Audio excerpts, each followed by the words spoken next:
Bem-vindo a mais uma vez ao meu canal. E neste vídeo, particularmente, eu vou explanar sobre a mediunidade, um tema bastante ainda desconhecido por muitos. Então, a mediunidade é a capacidade de estar em contato com os dois mundos, o físico e o espiritual. O nosso organismo intermedia o mundo do espírito e o mundo físico, que é o biológico, através da glândula pineal, que é a glândula que eu já citei anteriormente, eu já comentei sobre ela em vídeos anteriores. É uma glândula endócrina que tem na sua constituição cristais de apatita, responsável pela produção de hormônios como serotonina, melatonina e outros. Ela é sensível à luz, às energias e aos espíritos. A glândula pineal, que eu citei, foi o objeto de estudo do Dr. Sérgio Felipe no mestrado dele. Quem quiser pode procurar sobre o assunto. E René Descartes, ele já mencionou ele há muito tempo atrás, aliás, e denominou como a sede da alma, a glândula pineal. E ela também é conhecida como o terceiro olho. Então, a nossa capacidade sensorial, que é através dela, sempre existiu e sempre esteve captando mensagens ao nosso redor, energias e a espiritualidade, os espíritos. Mas nós não percebemos, não compreendemos, não é que não percebemos, percebemos, sentimos de maneira que eu vou explicar aqui, mas não sabíamos interpretá-las, vamos dizer assim. E o que eu vou fazer aqui é explicar para que as pessoas consigam interpretar o mínimo possível. Então, continuando, por exemplo, quando a gente assiste um filme, por exemplo, que se chama Náufrago, de Tom Hanks, se algum de vocês já assistiu, você vai entender o que é que eu estou falando. Ele fica isolado numa ilha porque sofreu um acidente e está sozinho e faz de uma bola o seu melhor amigo e assim ele sobrevive. Então, todos que assistem o filme vão fazer uma interpretação. Em geral, fazem essa. Mas, quando você assiste o filme e tem um conhecimento de psicologia, você não apenas faz essa interpretação, você consegue enxergar dentro do filme a teoria de psicologia que diz que a gente é um ser social e que é incapaz, nós somos incapazes de sobreviver sozinhos. Então, no sentido de que homem, como um sentido filosófico, né, homem e mulher, o homem não é capaz de sobreviver a uma solidão absoluta. Existem pessoas que escolhem viver sozinhos, ok, mas é uma solidão relativa, nunca absoluta, nunca será, porque o ser humano morre. Então, é nesse sentido que eu quero dizer, se você não tem um estudo de psicologia, você não consegue enxergar, ou seja, a gente, como a glândula pineal, ela capta as energias, mas se você não tem um estudo, você não consegue interpretar o que você está captando. Então, da mesma forma, vou dar mais um exemplo, se você não trabalhou o seu ouvido, se você nunca estudou música, e um pianista toca uma nota musical desafinada, você não vai conseguir identificar que existe uma nota desafinada, porque você não estudou previamente sobre isso. Ou seja, você recebe o som, mas você não identifica que está desafinado. Você não faz a interpretação. Então, As realidades da vida pós-morte, de mediunidade, de espíritos, elas já são estudadas por certas instituições, por certas universidades, como a USP, em São Paulo, e uma universidade de psicologia no Arizona, entre outras. E no Arizona, por exemplo, eles têm um laboratório de pesquisa sobre vida pós-morte. Então, isso na ciência já é uma realidade, como eu já falei anteriormente também aqui, certo? Outro ponto que eu quero falar é quem são esses espíritos que eu venho citando? São pessoas como nós, entendeu? Que já desencarnou, que já, para outras pessoas chamam de morrer, nós chamamos de desencarnar. Então, são pessoas que já viveram na Terra neste século, em séculos passados e etc., mas que continuam presos aqui. Eles não são diferentes de quando eles estavam vivos. Em nada, na maioria das vezes, né? Mas podem ser os reis, as rainhas, os escravos, os viciados em drogas, os alcoólatras, os glutões, os judeus ainda presos aos seus sofrimentos, ao rancor, à revolta por terem passado pelo que passaram no Holocausto, né?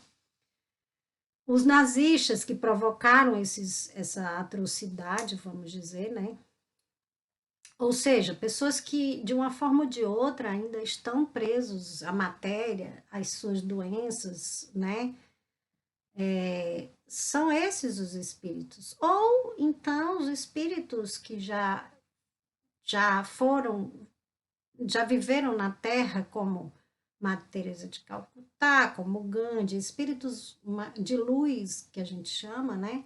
No intuito de trazer mensagens para ajudar na nossa evolução, certo? Então, a gente recebe as mensagens de todas as formas, de qualquer espírito, seja ele um espírito, como eu citei, com rancor, com revolta, ou seja, de Gandhi, de Madre Teresa e etc. Então, todos os seres humanos têm mediunidade, porque todos nascemos com a glândula pineal, né? Uns com mais intensidade, outros com menos, como eu também já falei aqui, né? Existem vários tipos de mediunidade. A de psicofonia, que o espírito quer falar, né? Quer se comunicar através da fala. A psicografia, através da escrita. A de videntes, aquele que consegue ver o espírito. De sonambulismo, intuição, audientes, sensitivos, pressentimentos, desdobramento e etc. São várias as mediunidades. Mediunidade de desdobramento, por exemplo, pode acontecer a baixa pressão arterial, a pessoa que tem essa mediunidade, ela exala ectoplasma, muito ectoplasma, e as pessoas se sentem bem perto dela. Mas ela fica se sentindo fraca, sem energia, né? Então o organismo reage, retomando esse ectoplasma para ela, e só que às vezes traz energias negativas dessas outras pessoas, ou seja, faz uma certa limpeza, porque também essa pessoa tem uma mediunidade de cura, ou seja, eles se sentem bem, mas ela traz as energias que estavam nas pessoas para si mesma. E daí o corpo adoece, aparecem tumores, pode aparecer vários tipos de coisa. Então, a cura de fato dessas pessoas, né? Ela só vai se dar se for trabalhado em conjunto, o psicológico junto com a parte física, com o medicamento, mas também com o trabalho da mediunidade, né? E o psicológico. Não tem como fazer só a parte física. Então, depressão com médios sensitivos, que remédio nenhum cura. Apenas o remédio a gente sabe que não cura. A gente precisa unir o corpo, a mente e o espírito do ser humano. Deve haver o estudo para o controle da mediunidade, o exercício da prática da mediunidade, juntamente com a terapêutica da psicologia, para que o paciente se reencontre com o seu ser, né, dentro desse novo universo desconhecido da espiritualidade, até então desconhecido para ele ou para ela, né? O que, na verdade, algumas religiões esconderam, né? E juntamente com um remédio alotrópico, para que o corpo se reorganize quimicamente, seus hormônios se reequilibrem e seus chakras também estejam equilibrados novamente, até que ela aprenda a lidar com essas energias externas ou com os espíritos, né? Então, as doenças que nós conhecemos são apenas sintomas, né? Porque a causa está na recepção dessas ondas vibratórias dos espíritos desencarnados, na elaboração de sentimentos negativos ou ações, seja do próprio espírito encarnado ou de espíritos próximos a eles, né? Ou, o que é bem mais comum, de ambas as coisas, porque os fatores são muitos, certo?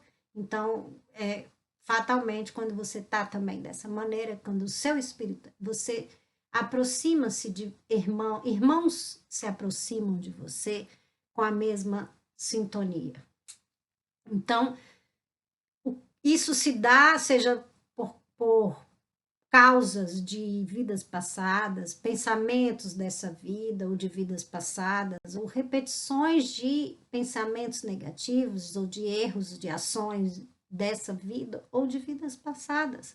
Portanto, se não curarmos em conjunto, mais uma vez, o corpo, a mente e o espírito, os sintomas voltarão, né? Sejam infecções, sejam um problema nas coxas, seja uma doença contínua que sempre está voltando, aparecendo, ou aquela mesmo que vai, você pensa que é, pronto, uma bronquite. Eu vou explicar melhor no próximo vídeo.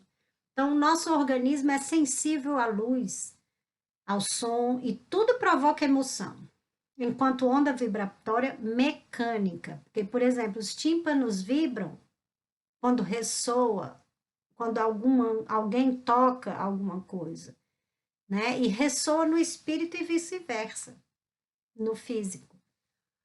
O que pode acontecer com a aproximação de algum espírito? Pode aumentar uma pressão arterial, pode baixar a pressão arterial, adrenalina, aceleração dos batimentos cardíacos, enjoos, dores de cabeça, dores de estômago, várias coisas. Então, continuem vendo o vídeo, que eu vou dar continuidade em outro vídeo, porque já está ficando bem longo. Eu vou dar uma continuidade a esse assunto num próximo vídeo, que eu vou explicar melhor. Espero que tenham gostado até agora.